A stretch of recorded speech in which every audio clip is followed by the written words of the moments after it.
Gene Park didn't fear blood. The intricate ink etched across his neck and chest was a roadmap of the violence he commanded in the city's underbelly. But standing outside his children's playroom at 2 a.m., the heavy gold lion ring on his finger felt colder than ice. He wasn't supposed to be here. He was supposed to be handling a shipment at the docks. Yet, a gnawing unease had pulled him home hours early to his penthouse.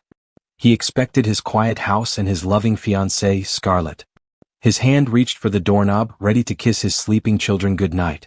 Before his skin touched the brass, a hand, firm, calloused, unexpected, clamped onto his forearm.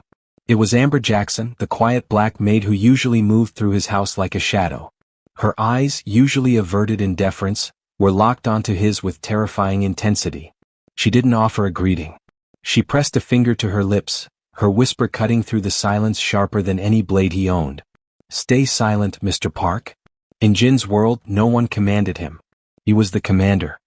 He was about to recoil and unleash a deadly retort, but the sheer, unwavering focus in Amber's eyes made the ruthless head of the Park Empire freeze. His voice came out deadly low, a whisper of a snarl. "What the hell are you doing, Amber?" She did not flinch. "If you go in there now, you lose them forever."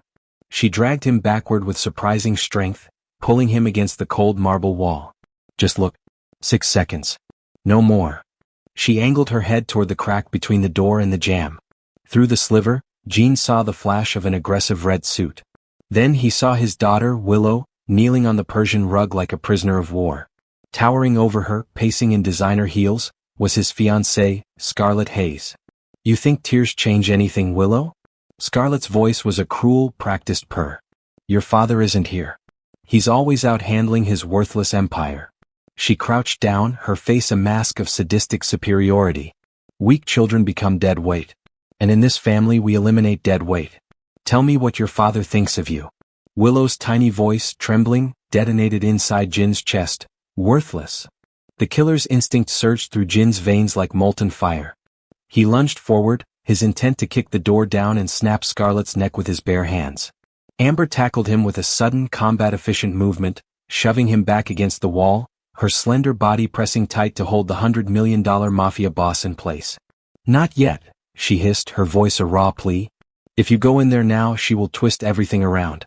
You become the raving villain. She has a grieving widow backup plan, Mr. Park. She wants you to kill her." Gene felt the rage boiling, but the word plan snagged his criminal mind. Amber pulled a burner phone from her apron pocket, its screen glowing bright. 3 months. "I've been recording," she said, her voice now steady and professional. She pressed play. On the small screen, a video appeared, filmed from the top of the bookshelf. It showed his 7-year-old son Ethan trying to shield a sobbing Willow. Then Scarlett's cruel hand struck Ethan across the face. A soundless, gut-wrenching moment of terror. "It's not just cruelty," Amber whispered, holding his gaze. "She's systematically poisoning you, Mr. Park. Slowly. Forged documents name her the sole caretaker and heir upon your untimely death." The screen went dark. Jin's hands, the hands that commanded an army, trembled not from fear, but from the cold, focused rage that was finally permitted to surface. He stared at Amber, his entire world having been shredded in 60 seconds by a woman he barely knew. "You need to trust me," Amber said, pulling him deeper into the shadows. "The game has just begun and you are far behind." Jin's breath hitched, a harsh, ragged sound that caught in his throat. He saw it all through the thin, dark line where the door met the frame. The air inside the playroom seemed to shimmer with a terrifying cold. Scarlett, his beautiful, devoted fiancée, was an unrecognizable creature. She wore a tailored, aggressive red suit that seemed to devour the warm light of the chandelier, turning the cheerful playroom into an interrogation room. She paced slowly, her expensive heels clicking a deliberate rhythm on the priceless Persian rug. Directly beneath her, reduced to a trembling, tiny knot of fear, was Willow. Jin's 5-year-old daughter was kneeling, her silk pajamas a stark white against the deep red of the carpet, her head bowed in absolute submission. "Look at you," Scarlett purred, her voice dripping with contempt that cut deeper than any knife. "A creature born weak. Inheriting your mother's pathetic tendency to cry." Gene felt the blood surge to his temples, his vision blurring red. He had seen men scream for mercy under his interrogation, but this quiet, methodical dismantling of his child's spirit, was a terror he had never imagined. He wanted to shatter the door, to drag Scarlett out by her perfect hair and fling her over the penthouse balcony. But the image of the kneeling Willow, so small, so utterly broken, held him paralyzed. Scarlet crouched, placing a hand on the lion's head carved into the wooden cradle beside Willow. You think tears change anything, Willow? Your father isn't here. He's always out handling his worthless empire, and when he is, he's too busy trying to forget your mother to see what's under his own roof. She leaned in close enough for Willow to flinch, pulling her small shoulders tighter. Tell me what you are, Scarlet demanded, her smile wide and devoid of warmth. The sound that followed was barely audible, a whisper ripped from a 5-year-old soul, but it detonated inside Jin's chest, killing every last vestige of the man who had loved Scarlet. Worthless. The word hung in the air, a devastating accusation against Jin's life, his priorities, and his willful blindness. He lunged, a feral sound escaping his lips, but Amber was there, her grip iron, pulling him backward, burying his head against the cold marble wall. She needs to think she won, Mr. Park, Amber whispered fiercely, her breath hot on his ear. Wait, you saw it. Now trust me. You kill her now, and the world believes the grieving widow who just lost her baby girl. Her allies get the inheritance. We need evidence. We need to play her game. Jin's fists clenched, his gold lion ring biting into his palm, but the strategic necessity of Amber's words, the pure brutal logic of his own criminal world, forced his rage back into its cage. He dragged his gaze away from the doorway, his eyes now locked on Amber's face, a look of murderous, terrified realization settling over the Mafia boss. He was home. And he was standing inside a trap of his own making. The word worthless was a chemical detonating Jin's discipline. The sheer violence of his reaction was instant and absolute. He didn't think. He moved, his heavy Italian shoe already lifting to kick the playroom door off its hinges. Scarlet was a dead woman, and the only thing that mattered was seeing her end right now. But Amber Jackson was faster. With a speed and precision that defied her unassuming frame, she launched herself into him. It wasn't a clumsy MAID shove, it was a trained tackle. She drove her shoulder into his sternum, knocking the breath from his lungs and sending them both stumbling backward into the dimly lit hallway recess by the grand staircase. Jin was caught completely off guard. He was a man accustomed to being the immovable object, yet here he was, pinned against the cold marble wall by a woman he paid to dust the furniture. His roar of fury was stifled by the impact, turning into a strangled gasp. He prepared to use the combat training carved into his bones to fling her off, but her words, hissed with the urgency of a field commander, stopped the motion. It's a trap. She wants you to kill her. Amber's eyes, usually lowered in subservience, were blazing, not with fear of him, but with a horrifying, urgent knowledge. She pressed her entire body against his, not in restraint, but in a silent plea for reason. Think, Mr. Park. The minute you kick down that door, you become the unhinged villain. The ruthless Mafia boss who murdered his loving fiancée in a rage. She has witnesses outside. They'll confirm your volatile nature. Her grip was shockingly strong, holding the rage that threatened to consume him. You kill her now, and the courts give custody of Willow and Ethan to her family, to her partners. She wins. She sacrifices herself to give them the keys to your entire empire and, eventually, to eliminate your children legally. The terrifying logic of it sliced through Jin's red haze. He knew this game. It was the ultimate cold-blooded maneuver, a calculated martyrdom that ensured the total annihilation of her target's bloodline and legacy. His explosive animal rage, the very quality that made him the city's king, would, in this domestic setting, be his downfall. He stopped struggling, the muscles in his neck cording but no longer fighting her hold. Amber sensed the shift, easing her physical pressure but not releasing him entirely. You are the lion, she whispered, her voice now steady but raw. Do not be the mindless dog she trained you to be. She has been preparing this moment for months. You need a strategy. You need proof. You need to be silent. Jean took a deep, shuddering breath, the scent of fear and fine perfume filling his senses. He looked from Amber's determined eyes to the silent playroom door, realizing that in that room, the true war had been waging for far too long. He nodded once, a sharp, terse movement, a silent surrender to the cold, rational logic of survival. Get me proof, he ground out, the words feeling like sandpaper on his throat. Show me everything. Amber did not wait for his consent. She grabbed his arm, her grip surprisingly warm and firm against the expensive Italian wool of his suit jacket, and pulled him away from the battlefield of the playroom door.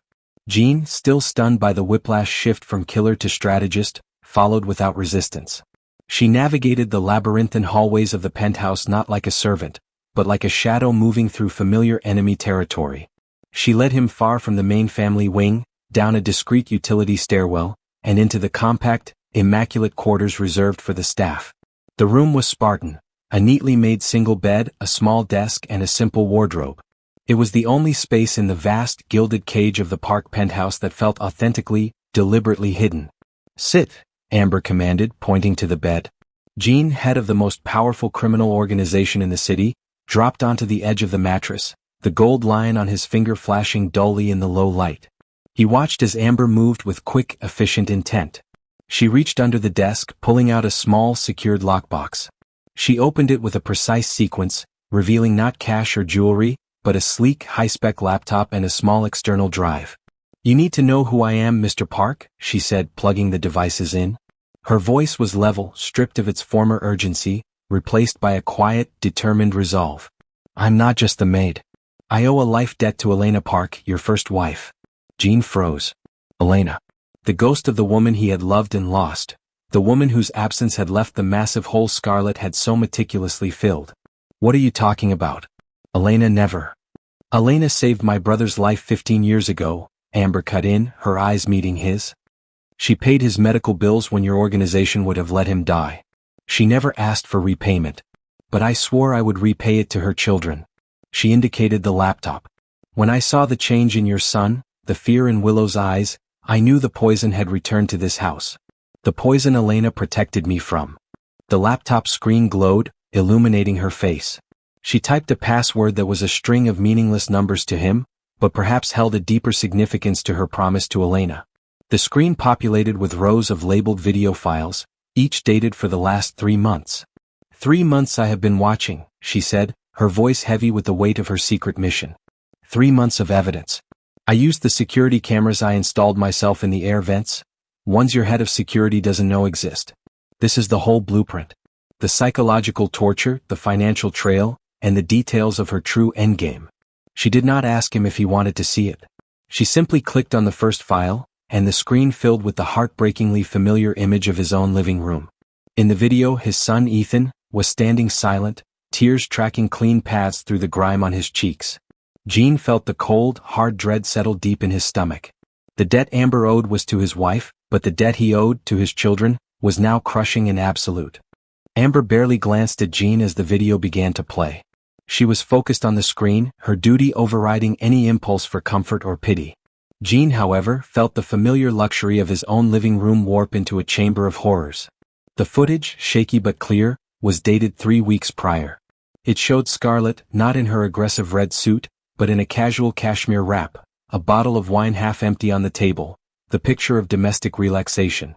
Ethan, his 7-year-old son, was standing ramrod straight near the window, his expression tight, completely devoid of the easy childhood joy Jean dimly remembered. Willow was behind him, clutching the tail of his shirt, hiding. Scarlett was speaking, her voice muffled but carrying the same cruel edge Jean had just heard moments ago. "It seems your sister misplaced a very important piece of the puzzle I gave her. Perhaps you know where the lazy little thing put it, Ethan? Because one of you must pay for her disobedience." Jean watched as Ethan didn't flinch. Instead, the boy stepped fully in front of Willow, shielding her completely. "I took it, Scarlett." Ethan's voice, small yet steady, was clearly audible through the laptop speakers. "I was playing with it. Willow didn't do anything." Scarlett smiled, a slow, predatory expression. Such loyalty. A waste, truly. She did not strike him. Instead, she walked to the bar, retrieved a bottle of chilled water, and poured the entire contents over Ethan's head. The 7-year-old didn't move. He didn't gasp, didn't cry out, didn't even rub the water from his eyes. He stood there, soaked and shivering, his jaw clenched, still shielding his sister. He endured it, silent and rigid, like a miniature, hardened soldier standing guard over the only thing he had left to protect. The image fractured Jin's composure more profoundly than the sight of Willow kneeling. He had poured millions into security, bodyguards, and distance, believing his power guaranteed his children's safety. But his son, his vulnerable 7-year-old boy, had been forced to become the shield, the wall, the first line of defense in a war Jean hadn't even known existed until minutes ago. "He does that often," Amber said softly, her eyes still on the screen. "He takes the blame. He accepts the punishment for her. He knows if he cries she focuses on Willow. He's been conditioned to believe that silent endurance is his only weapon." Jean closed his eyes, his head dropping back against the cool wall. He saw not a child but a veteran of trauma, a soldier forged in the hellfire of domestic terror, wearing a mask of silent endurance. His son was sacrificing his own childhood to protect his sister, while Jean was busy securing docks and territories. "He is not a victim, Mr. Park," Amber continued, her voice hardening with respect for the boy. "He is your son. He is a soldier. He has been fighting this war alone for 3 months. Now you have to show him you are worth the battle he has been waging on your behalf." Jean reached out a trembling hand and pressed the pause button on the screen, stopping the sight of his son shivering in silent dignity. "Ethan," he whispered, the name tasting like ash and failure. He saw too much. Amber advanced the timeline on the laptop. The next files were not videos but complex, meticulously organized documents. She brought up a spreadsheet that detailed Jin's offshore accounts, property deeds, and stock holdings, assets only his most trusted financial advisor had access to. "It's not enough for her to be cruel," Amber stated, her voice cold and professional like a financial auditor.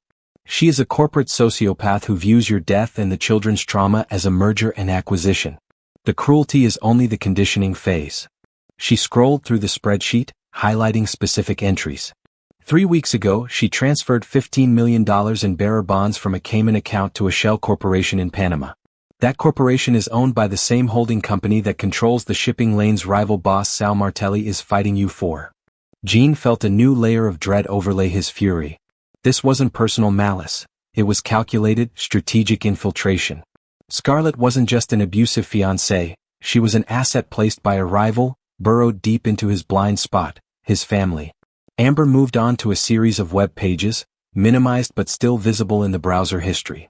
The search terms were chilling: slow-acting cardiac agents, detection window blood toxins, untraceable domestic accidents. "She's been researching poisons," Jean finished for her, the realization settling into his bones like cold marble. He had lived his life paranoid of bullets, bombs, and betrayal from the outside. He had never considered a slow, silent internal assassination. Amber then brought up a PDF. It was a legal document, a last will and testament, bearing Jin's forged signature. The forgery was expert, almost undetectable. "This is the endgame," Amber explained, pointing to the sections under executor and guardianship. "Upon your untimely death, blamed on stress, naturally given the troubled state of your children, Scarlett Hayes inherits full control of your liquid assets and the majority stake in Park Holdings. More importantly, she is named the sole legal guardian of Willow and Ethan." Jean stared at the screen, the rage now distilled into pure, lethal focus. The document wasn't a love letter. It was a death warrant for his entire bloodline. If she became the guardian, she wouldn't just take his empire. She would eliminate the children in a tragic accident, to solidify the takeover and ensure no messy inheritance claims. "She built a firewall, Mr. Park," Amber whispered, finally meeting his gaze with a look of shared, desperate urgency. "She engineered a situation where your death must be perceived as a legitimate accident, and the abuse must remain hidden. That is why you cannot afford to kick down that door. She needs you to die slowly, and she needs the children broken before you go." Jean pushed himself off the bed, the mattress protesting under his weight. He walked to the window, staring out at the towering cityscape that he commanded. He wasn't just fighting for his life.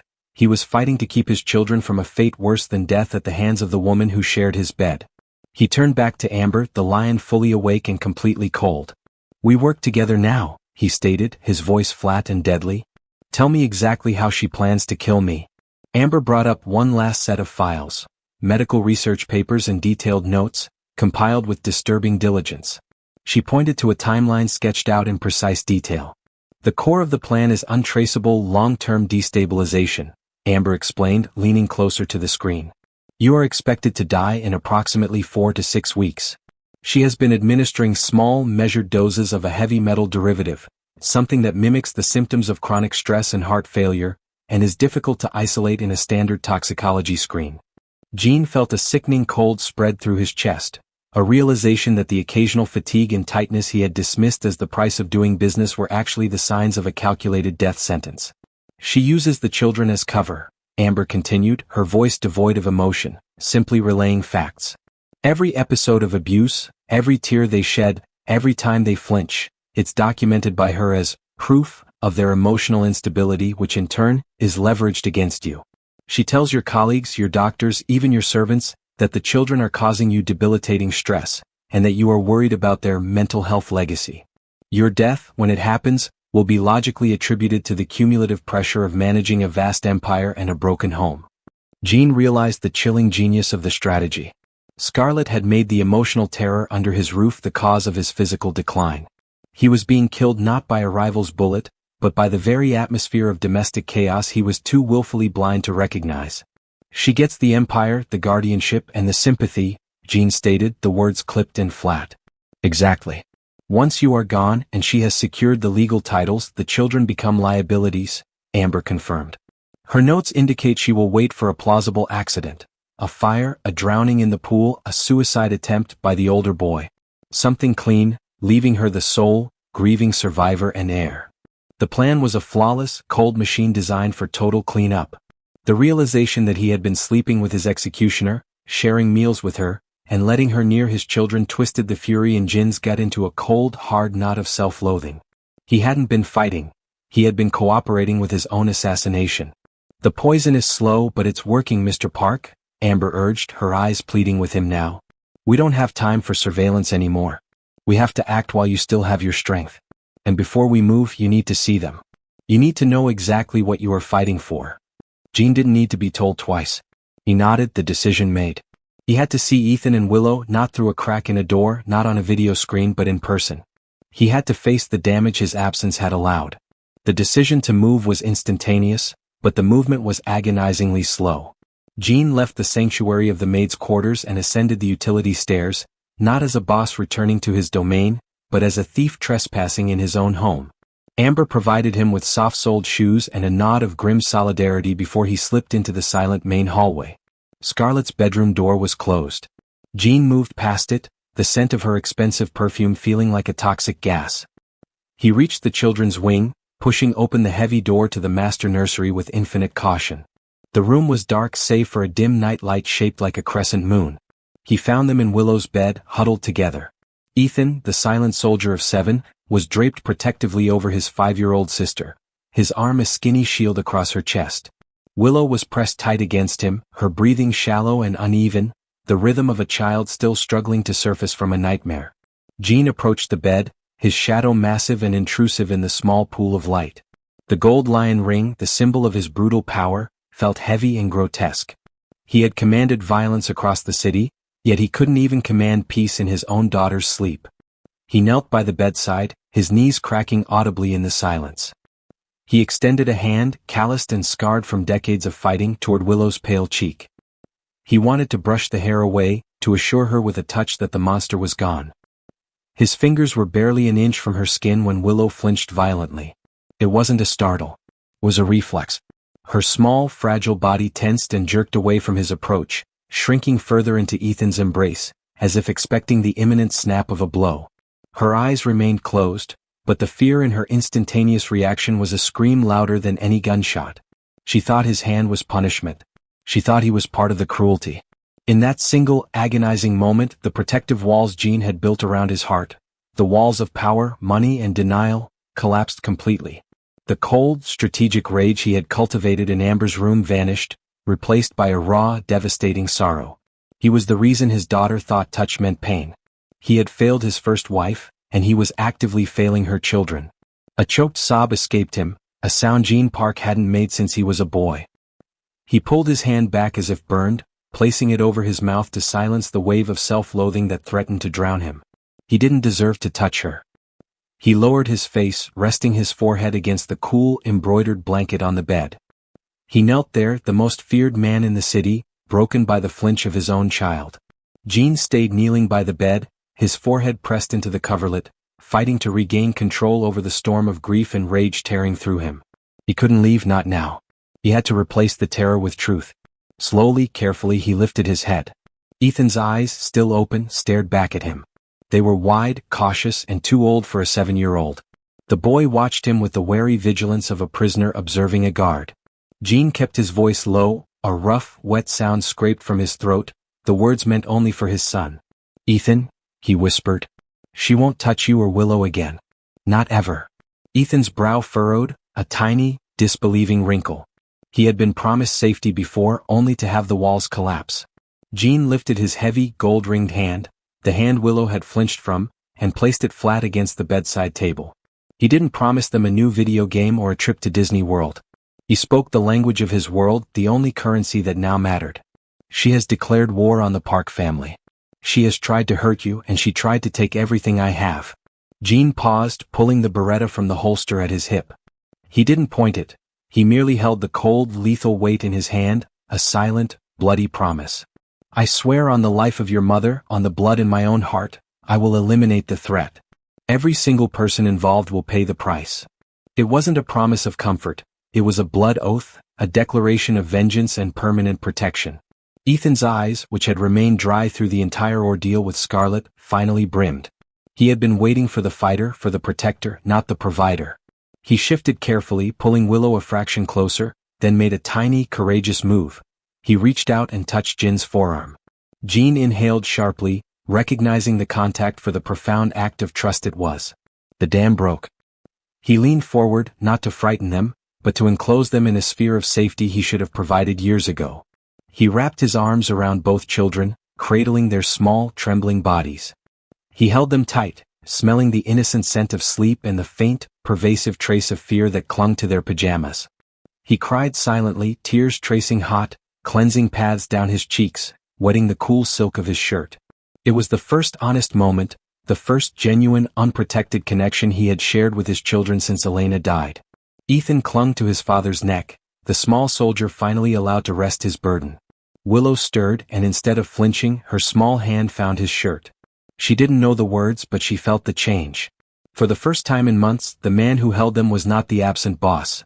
He was the enraged, protective father. Jean kissed the tops of their heads, his voice now steady and imbued with lethal intent. Sleep now, my warriors. The war is over for you. It has just begun for me. He eased himself back, placing the gun quietly on the table, a sentinel. He had sworn the oath. Now he would execute the enemy. The sun was a cold, indifferent orb rising over the Manhattan skyline, flooding the penthouse kitchen with sterile light. Gene Park stood by the vast, granite island, impeccable in a fresh, custom-tailored suit. His hair was slicked back, his tie knotted perfectly, and the cold, focused rage that had settled in his heart was invisible, sealed beneath a mask of absolute calm. He was drinking black coffee, the heat a welcome burn against the poison he knew was already cycling through his system. He was the picture of the formidable, weary CEO, ready to face a grueling business day. In reality, he was a man waiting for his own killer to join him for breakfast. The chime of the elevator announced her arrival. Scarlett Hayes stepped out, radiating false warmth and control. She was dressed in soft ivory silk, the domestic antithesis of the aggressive red suit he'd seen her wear just hours earlier. Her smile was flawless, the beautiful, charming facade that had fooled him and secured her place at his side. "Darling," she purred, walking straight to him. Her body pressed against his as she reached up, offering a morning kiss that tasted of mint and betrayal. Gene had to use every ounce of the discipline that had allowed him to build his empire to accept the kiss. His muscles screamed against the impulse to snap her neck instantly, to feel the fragile bones crush beneath his vengeful hands. He forced his lips to return the pressure, forcing his own expression to mirror her shallow affection. The moment was an exquisite torture, a test of will he could not afford to fail. "Good morning, Scarlett," he replied, his voice level, steady, and entirely empty of genuine emotion. "You look stunning." The lie was easy, a transaction of deceit. "And you look tired, my love," she said, running a knowing hand over his jaw. "Too much stress. The children are clearly getting to you. Perhaps we should revisit that boarding school idea for Ethan? Just until things stabilize." Jean simply nodded, confirming her narrative. "Perhaps. We can discuss it later." He watched as she moved to the espresso machine, her movements graceful and confident. She believed she had won. She believed he was blind, dying, and that the children were thoroughly broken. Across the sprawling kitchen, Amber Jackson entered, wheeling the children's breakfast cart. She wore her crisp black and white uniform, moving through the space with her usual quiet efficiency. She didn't look at Jean directly as she laid out the silverware, but her presence was a steel beam of support. As she turned to retrieve the children's juice, her eyes flickered up. For a bare second, Jean and Amber locked gazes across the cold expanse of the granite counter. In that silent exchange, everything was communicated. The shared horror, the evidence, the blood oath, and the immediate, terrifying plan. There was no fear in Amber's eyes now, only the cold, steady glint of resolve. Jean raised his coffee cup to his lips. He was sitting across from a dead woman walking, and his only ally was the maid. The game had begun. The atmosphere in the kitchen was perfectly calibrated for deception. The gentle aroma of fresh brewed coffee, the clatter of silverware, and the easy, predatory smile on Scarlett's face. Jean was seated at the head of the polished antique table, watching her pour his second cup, a cup that she had likely tampered with hours ago, an incremental step toward his heart failure. "I'm meeting with Mr. Santoro's attorney this morning," Scarlett mentioned casually, stirring cream into her own mug. "Just finalizing some details for the foundation. You know, making sure everything is ready when we officially tie the knot." Jean knew she wasn't finalizing a foundation. She was confirming the transfer logistics for his assets and ensuring the forgery of his will would hold up to scrutiny. He lifted the cup, bringing the warm porcelain to his lips. Every instinct screamed poison, yet he had to drink it. He had to maintain the illusion of compliance, the facade of the doomed, distracted lover. He took a slow, measured sip, the bitter liquid burning his throat. He saw the flicker of satisfaction in Scarlett's eyes, quickly masked by concern. "Please, Jean, take a week off. Your hands are actually trembling." "They are trembling with the desire to kill you," he thought, gripping the cup tighter. Amber re-entered the room, delivering a small, sealed file folder directly to Jin's side. It was labeled Quarterly Maintenance Reports, standard household paperwork. As she leaned in, her voice was barely a breath, concealed by the gentle clink of the coffee cup in his hand. "The children are ready," she whispered. "The private jet is fueled. Your rivals are gathering at the docks now, preparing to move on the information she gave them. You have 45 minutes before the asset transfer is irreversible." She straightened, completely innocent, and walked to the door. "Thank you, Amber," Jean said, his voice loud enough for Scarlett to hear, emphasizing the banality of the exchange. He watched Amber turn, her eyes meeting his one final time. A farewell, a promise, and a sign of absolute trust. She was his ghost asset, the invisible mover who would secure his children while he executed the strategy of annihilation. Scarlett was oblivious, engrossed in checking her phone. "That woman is tireless," she murmured. "She is," Jean agreed, lifting the folder. He opened it, revealing not maintenance reports, but the first stage of Amber's counterstrike. Sealed photographs of Scarlett's meetings with Sal Martelli's lieutenants, time-stamped for the past week. Enough to prove collusion, but not enough for her to immediately trigger her grieving widow plan. He slid the documents across the table. Scarlett looked up, annoyance turning to shock as she saw the familiar faces of Martelli's men staring back at her. The charming smile vanished, replaced by pure, reptilian calculation. "What is this, Jean?" she hissed. "It's a maintenance report, Scarlett," Jean replied, his voice dropping to the deadly register that had earned him his reputation. "A report on the rot under my roof. And the cleanup starts now." He stood up, towering over her, the gold lion on his finger ready to tear. He had drunk the poison. But his vengeance would be faster. If the cold, strategic rage of Jean Park, fueled by a parent's desperate need to protect his children from a meticulous betrayal, touches the quiet protector in you, please consider supporting our stories, like and subscribe to our channel. Do you want to see Jin's lethal counterstrike against Scarlett and his rivals? Or should we focus on Amber's desperate escape with the children? Let us know in the comments below.